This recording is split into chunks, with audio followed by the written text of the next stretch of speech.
All right, everyone, we start off today with the dust-up continuing. Of course, Steven Crowder naming names now. It was the Dailywire, which I think most of us assumed, that was trying to lock him into a contractual deal. And if you look at the contract in general, like the offer is huge. We're talking $50 million fucking dollars.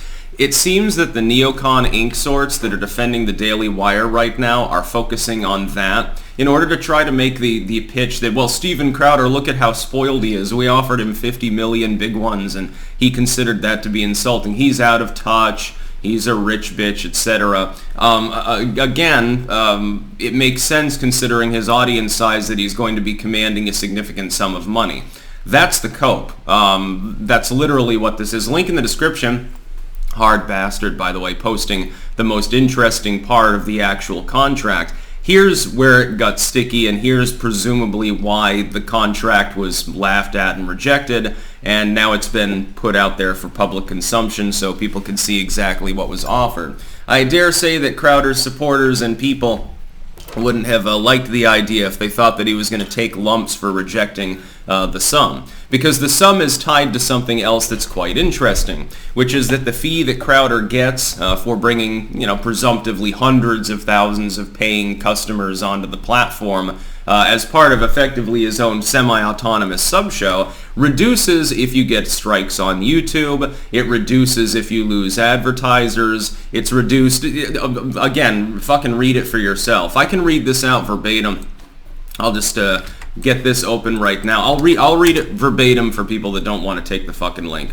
Below is what is at issue with the Crowder v. Dailywire shit. Doesn't matter if the contract is $1 or for 100 million. This helps the people DW, claims to be fighting. Glad they are being exposed. Con Inc. needs to be dismantled, just like corporate media. I would say that a missing link media like the Daily Wire is corporate media. When we use the term missing link media, we're talking about a very typical corporate ad, subscription, etc. structure. We're just talking about media groups that didn't originate in antiquity. So they didn't start out as a newspaper 200 years ago and then make a website and a Twitter handle. They started out in the internet era. It sort of begins with Drudge. There are many others. There's The Blaze, Daily Wire, Breitbart, groups on the right side, and then there are groups like Vox or Salon on the left, Huffington Post you'd think of. Reduction of fee from lost revenue from boycotts, content strikes, or bans from major social media platforms. Thus, Crowder's central goddamn point the other day. You're trying to make me sanitize my content. There's literally no possibility of me comporting to these terms and not losing a large proportion of the income that you're actually contractually offering me unless I play good boy. Unless I sanitize what I do. There'd be no more funny satire. No more shit flinging on Twitter, etc., etc. A. Ad drop. If Crowder is boycotted or dropped by more than 50% of his then extant ad partners, that is 50% of the revenue from those partners, and the company is not able to replace them within 90 days, the fee will be reduced by 25% until such time that ad revenue has been restored for a period of 90 days. So there's a quarter of that big offer, paid out monthly or yearly or whatever, right there, simply because pink-haired people had a problem with you. What the fuck has Crowder been sparring with now for the last half-decade? The Daily Wire has been too. Individual content creators and missing link groups alike have dealt with this fucking horseshit now for years. You get a lynch mob of pink-haired freaks that get together, they start mass flagging things, they start mass complaining to payment processors, advertisers, app carriers, certainly Apple, Google, and they try to get you banned, and oftentimes it's been successful. Probably not a great time to lock yourself into a contract of this sort. Just saying, strategically speaking, it wouldn't be in his self-interest to have gone through with this. B. Content strike. If any of the major platforms, e.g. YouTube, and they didn't put the B in there for some reason, Facebook, Apple Podcasts, Spotify issues a content strike other than a company-wide content strike, don't know what that means actually, such that Crowder content cannot be monetized on such platform, and the company is not able to resolve the issue within 90 days, a fee will be reduced by 25% from that point forward. So if you get a lynch mob going, he could effectively lose everything, because all of these boxes could be ticked at once by one particular outrage campaign by the Cringe Fringe. C, ban. If the Crowder content cannot be released on any major platform, YouTube, Facebook, Apple, Podcasts, or Spotify, because of Crowder or his content being banned from those platforms, then the fee will be reduced by, number 1, if YouTube, 20%.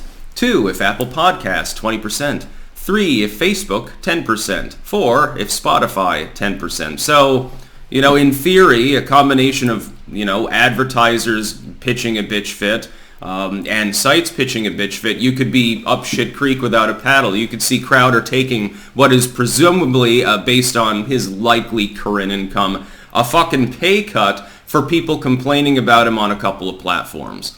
And we know how fickle these platforms can be. Spotify is probably the least likely to boot off a major content creator at this point. Apple fucking hates people like Crowder. Facebook, I don't even know why they have it listed because it's vestigial.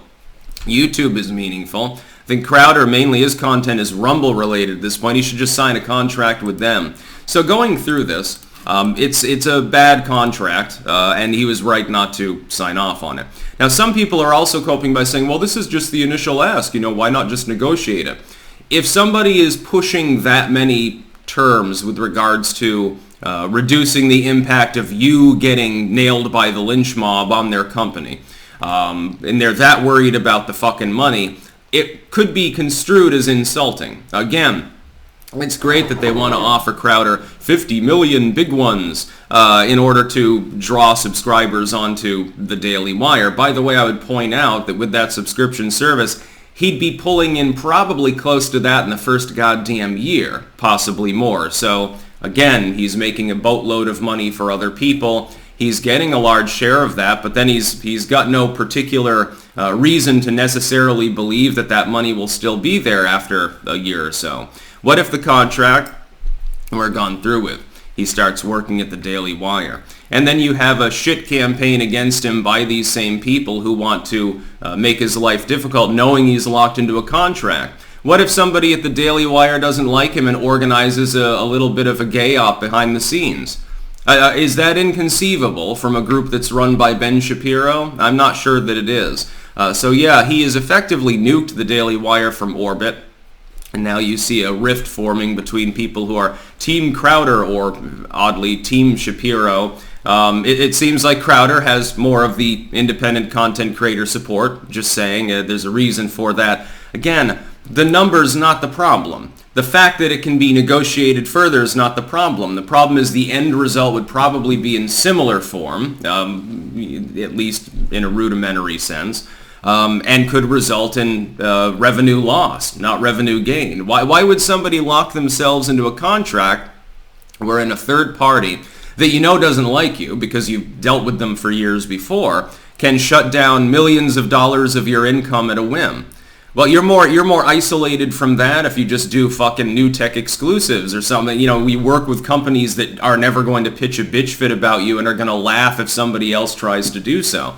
Yes, you may end up making less on the bottom line, but you can't lose the revenue that you're making because nobody can get you to platform. That's what I think sane content creators at this point are doing anyway. That's about all. Peace out.